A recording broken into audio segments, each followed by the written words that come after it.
Hello everyone and welcome back. Now, in the previous video I introduced you to the Helmholtz equation, which comes from doing separation of variables in higher spatial dimensions. In particular, the Helmholtz equation and its generalization have a lot of similarities with Sturm-Liouville problems. In particular, we get things like eigenvalues are real, the eigenfunctions are orthogonal, most of the same kinds of things that we took advantage of when working with one-dimensional Sturm-Liouville problems.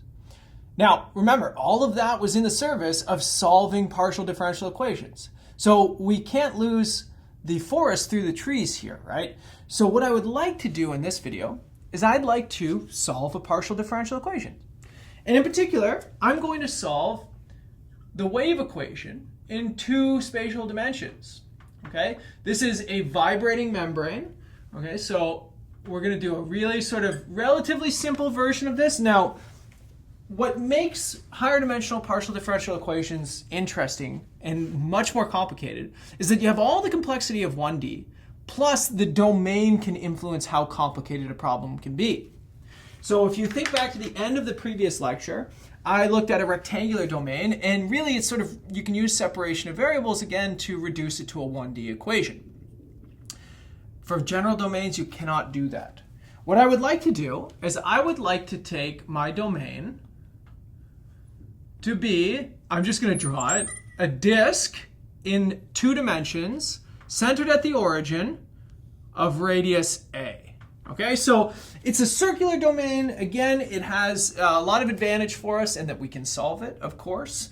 If it was any other domain, we could use the Helmholtz theory and do, we could do things like eigenfunction expansion like we'll do in the next video. But in this case, I can actually solve this thing. I'm going to solve it. And in particular, what I'm going to do is I'm going to introduce you to some very famous functions, which are called Bessel functions. Okay, so before we do that, I'm going to write my solution in polar coordinates, right? So since I'm working with a circle, it makes the most sense to deal with polar coordinates. And I'm going to look at Dirichlet boundary conditions, okay? So in my case, I've got this boundary condition. So on the boundary at r equal to a, I've got 0. And I have 2 initial conditions. I'll just call them alpha and beta. So I'm going to say initial conditions. So u of r theta 0 is equal to alpha r theta. It's just a general function, of course, right? And I've also got u of, the first time derivative, because the second order in time equation, the first time derivative at 0, we'll just call beta. Just to give them, names, right? This will sort of work for anything, and again, it all comes from that eigenfunction expansion. Okay, so here's what I'm going to do. Separation of variables. And the first separation of variables, or you're going to see I'm going to do 2, but this application of separation of variables is going to get rid of the time component, give us a Helmholtz equation. So here we go. Let's take u, and let's write it as h of t, and then let's do phi of r theta. And we've already done this, right? We saw how this works in the previous video. Nothing specific about the domain is coming in here yet. But here we're going to get, so once you do the separation of variables, I'm going to skip right to the equation here, negative lambda c squared h. And the second piece of this is going to be the Helmholtz equation. But I'm going to write it in polar coordinates, right? So instead of the second order spatial derivatives in x and y, Cartesian coordinates, I've got to, since I'm dealing with polar coordinates, I've got to write this second order derivative, this Laplacian operator, in polar coordinates. So let me just go ahead and do that. This would be 1 over r, and then the partial derivative with respect to r of r times partial phi partial r, and then plus 1 over r squared partial squared phi partial theta squared is equal to minus lambda phi. Okay, so this is just the Laplacian operator So that makes this whole thing the Helmholtz equation. It's just written in polar coordinates, so it might be a little bit harder on your eyes. But then I'm going to do separation of variables part 2. Okay, and separation of variables part 2 is going to disentangle the radial and the phase component. Now remember I said that when it comes to higher dimensional partial differential equations, the domain plays a huge role. And if the domain is relatively simple, rectangles, circles, cylinders, spheres, these kind of things, we can do further manipulations to make it solvable. In our case, because it's a circular domain, we can actually do separation of variables one more time. And so in this case, we are going to write the phi piece as f of r, g of theta. Okay? And again, that only works because we have a perfectly circular domain. Now, I'm going to leave it for you to do the separation of variables here. But what happens is this equation splits into two different ones now. I'm going to call it 2a and 2b. And the first one is going to be the theta equation, and this one turns out to be really nice. So in this case, I get this. D theta squared is equal to minus mu, another separation constant, right? So lambda was used for separating out time and space. Now I'm going to have another constant mu, which is used for separating out radius and phase. And then 2b here, well, what does this become? This becomes the radial component. So after multiplying through by r squared here, I get r, and then the derivative with respect to r of r df dr. And then plus, here I get a lambda r squared minus mu f is equal to 0. Okay, so again, I'm going to leave that for you to try and figure out because I think it's a nice exercise. But this is still a linear operator. It's a Sturm-Liouville operator down here now, and everything is sort of going according to plan. Now, let's be careful though. What do the boundary conditions become now? Well, the boundary conditions, the phase component has to be periodic, right? So I have periodic boundary conditions in the g variable. So that is g, I'm going to go from minus pi to pi. Some people like to go from 0 to 2 pi. It doesn't really matter. Minus pi to pi, it's just, it's my own preference, okay? And also, we're going to impose a smoothness condition as well in the periodicity. So that gives us 2 boundary conditions, right? So I need 2 boundary conditions because it's second order in space. So that's why I have both the continuity condition and the smoothness condition. But then on top of that, I need to determine what the boundary conditions are on F. Well, I have this Dirichlet boundary condition. So I've got F of A has to be 0, but that's not enough, right?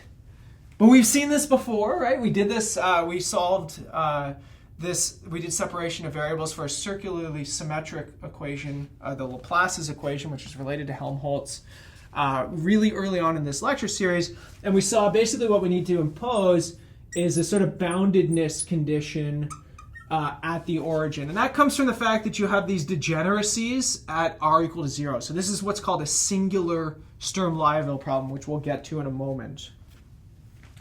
But let's back up. Before we get ahead of this, we've got some partial differential equations we can easily solve, right? Ordinary differential equations, actually. Let's solve for g, okay? So let's say finding mu. So finding, I got excited, mu. Okay, well, we can easily solve this thing, and imposing the boundary conditions, we get mu is equal to a square of an integer for m counting from 1 all the way up, right? So this is a partial differential equation we solve whenever we solve the heat equation on a ring, and the boundary, the eigenfunctions associated with this, there are actually 2 different kinds of them. The first one is constant and that's when m is equal to 0, right? And the other one is c1 cos of m theta plus c2 sine of m theta. So I'm just kind of squeezing it in because this is the part that we know how to do already, right? But here's the thing. Now that I know what mu is, I can put it into my second equation. So let's say into, let's say 2b. And here's what I get. Okay, so if I if I divide through by r here, I get d dr, r df dr, plus lambda r minus m squared over r f is equal to 0. Okay? Now, technically that is a Sturm-Liouville problem. It's in the sort of proper form, but there's a couple little issues associated with this, right? So first of all, that is not a Sturm-Liouville boundary condition, right? That's not in the sort of Robert form, so that's a bit of a problem. Second of all, my p function is a linear function r, and my sigma function, my sigma function is also a linear function r, and my q is 1 over r. Actually, it's minus 1 over r. So, big problems, right? First of all, p and sigma are not positive everywhere, so that's going to be a bit of an issue. Q blows up at 0, right? So, we have a lot of problems. This is what's called a singular Sturm-Liouville problem. And you can think of the singular coming from the fact that these things are non-positive or from the 1 over r. But it turns out that, like a lot of things in ordinary differential equations, and especially things that arise in very sort of simple problems, this is extremely well studied. And we know that this thing still behaves like a Sturm-Liouville problem, right? So the actual solutions here, well, they are called Bessel functions, and that's because this is called Bessel's equation, okay?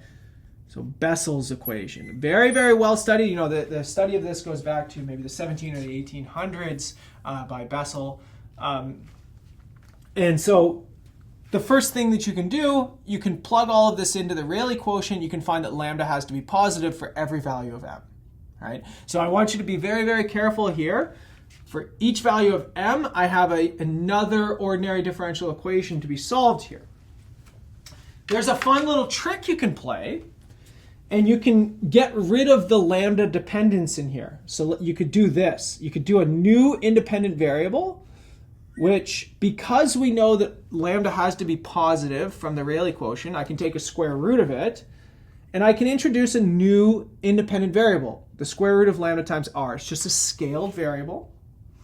And what you get here now is this ordinary differential equation. This is a sort of more standard form that you will see Bessel's equation written in. But what I really want to emphasize to you is that Bessel's equation just comes from separation of variables from, in our case, the wave equation. But it could also come from the heat equation just as simply, right? So a lot of these extremely well-studied partial differential or ordinary differential equations, the ones that have names, Legendre's equation, Chebyshev's equation, Bessel's equation, right? They all come from separation of variables on PDEs, right? So even though it's an ordinary differential equation, it might not feel as useful to you as it could be. It's because it's extremely relevant to much more complicated problems that are partial differential equations. Okay, so the solution to this, now there is a whole bunch of work on this. You can read the Wikipedia page for Bessel's equation and Bessel's functions, which are the solutions to this. I mean, that Wikipedia page is probably 30 pages long or something like that. There is a lot known. In fact, I even did a video about solutions to this equation whenever we did ordinary differential equations. So the solutions to this look like this. They are linear superpositions. Now, there are standard notations associated to the solutions that are J and Y. Okay, so I'm not able to tell you exactly why, But these are called the Bessel functions. J is called the Bessel function of the first kind. Y is called the Bessel function of the second kind. There is a Bessel function for every integer m here. That's why you have a subscript of m. The general solution is a superposition of these two pieces. Okay? So for every value of m, you have two solutions here, second order differential equation, and it is a superposition of these things. Now, as it turns out, one of these is well behaved at the origin, z equal to 0, and one of them is not. In fact, Jm, the first kind, is the better studied Bessel equation because it behaves nicely. It goes through 0. In fact, this thing looks like z to the power of m when z is small. Okay? So it goes through 0 as long as m is positive, and if m is 0, it goes through 1. Whereas this one, the second kind, looks like 1 over z to the m when m is positive. It looks like a logarithm when m is equal to 0. So that means that my boundary condition, remember I wanted things to be well behaved because in physicality, right, if I'm solving a vibrating membrane, there should be nothing that takes infinite values, right? That just wouldn't make sense. It's not what we see physically. And so really, we can discard the Bessel functions of a second kind here. Now, this tells me that each one of my eigenfunctions is going to be given by j of m, the Bessel function of the first kind. However, there is an implicit piece of this thing, and that is the lambda dependence, which is hidden inside of z. Now, the question is, how do we determine lambda? We determine lambda from this boundary condition, right? So if 0 is equal to f of a, which is equal to a constant times the mth Bessel function of the square root of lambda times a, well, it turns out that the Bessel functions, what they really look like is some sort of damped oscillation. So, a really sort of version of that, not my best drawing in the whole world. But the point is, there are infinitely many zeros of every single Bessel function of the first kind. Okay? So what you could do is you could say let Zmn denote the nth root of j sub m, right? So for every single value of m, there's infinitely many roots, okay? And then this would tell me that my eigenvalues lambda just have to be chosen to satisfy this root condition. Okay? So in this case, because I have my lambda value now, I can go back and I can solve this thing too. So you can see that these things are all positive. So you're starting counting from n equal to 1, n equal to 2. So m starts from 0, but n starts from 1 in this case. Now, let's super simplify for a second because my equation is going to be insane, right? So let's take a look at this. I get sines and cosines for oscillations that come out here. I get sines and cosines for wrapping around in a circle. And I get Bessel functions here. So think about the expansion of my solution, right? It's going to be a superposition, and it's going to have sines and cosines in time, sines and cosines in theta, and Bessel in r, okay? So I'm going to make my life just slightly easier. I'm going to take this beta right here. I'm going to assume this is 0, okay? Now, what that actually does is it gets rid of all of the sine terms in your time expansion. Okay. The only reason I did that is because, first of all, that's a physical assumption, I'm assuming that initially the object is at rest, or the membrane is at rest. Okay, so what you could imagine is happening here is you've got some big, maybe trampoline thing, and you pull it up and you hold it, and when you let go, you have started time. Okay, so it's initially at rest, but it is initially disturbed. Okay, that's a pretty physical situation that we can count on. But essentially what that means is there is no sine terms that come out of this when you do your expansion. If you want to, just take my solution, throw the appropriate signs in as well.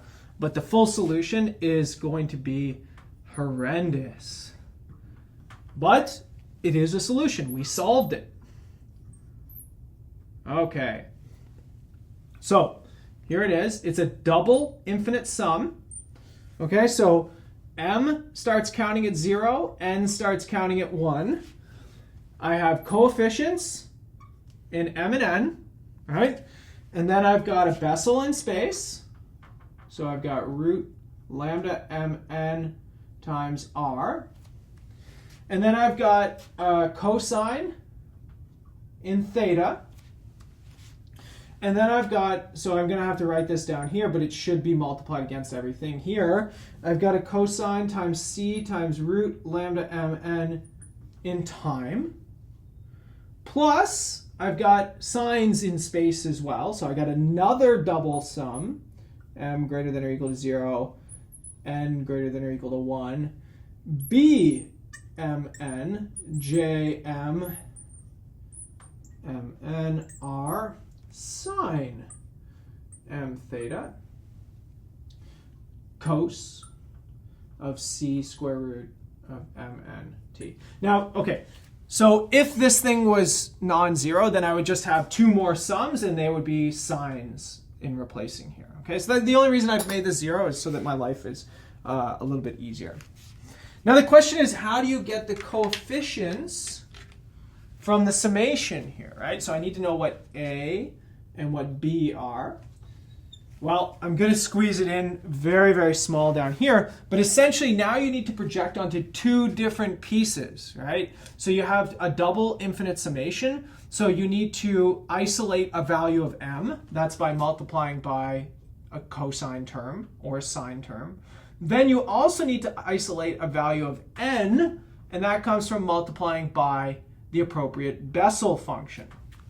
So let me give you an example here, and you're going to hate me for this because it is truly, truly awful. Here is the top of the fraction. So it's the integral from 0 to a. That's going in the radial direction. And then the integral from minus pi to pi, that's going around in a circle. You take your initial condition, alpha, you multiply it by the appropriate Bessel function, m square root r. You multiply it by the appropriate cosine function, cos of m theta. Then, because it's in polar coordinates, now we know when we swap a 2D Cartesian integral into polar coordinates, you get an r dr d theta term. So there is an r weighting here, and this is probably off the screen for you, but it's just dr d theta. Then divided by, again, double integral, pi pi, and square up those eigenfunctions. I'm just going to write jm squared and then cos squared m theta, r dr d theta. It's horrible, right? It's really, really complicated. But nonetheless, you're just using sort of orthogonality. Now, you can also think about this r weighting term, or this piece that comes up from polar coordinates in your integral, as being the weight function associated to your Sturm-Liouville problem, right? Because that's what makes your Bessel functions orthogonal. Okay, so what did we do? We solved a high-dimensional or two-dimensional partial differential equation. We solved it on a circle by using separation of variables twice, a double application of separation of variables. And what that did is that separated out time, and then it separated out radial and phase components.